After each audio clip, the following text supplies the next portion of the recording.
Want to use ClickUp directly on your Windows 11 PC without opening a browser? In this video, I'll show you how to install the ClickUp desktop app in just a few simple steps. So, let's get started. First, open the Microsoft Store on your Windows 11 PC or laptop. You can do this from the Start menu or by searching for Microsoft Store in Windows Search.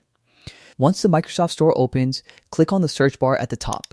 Now type ClickUp and press Enter on your keyboard. From the search results, look for the official ClickUp app and click on it. On the app page, click the Install button. The Microsoft Store will now begin downloading and installing the ClickUp desktop app on your computer. Please wait for the installation process to finish. Once installed, click Open to launch the ClickUp app. Now sign in with your ClickUp account. You can log in using your email address, Google account, or another available sign-in option.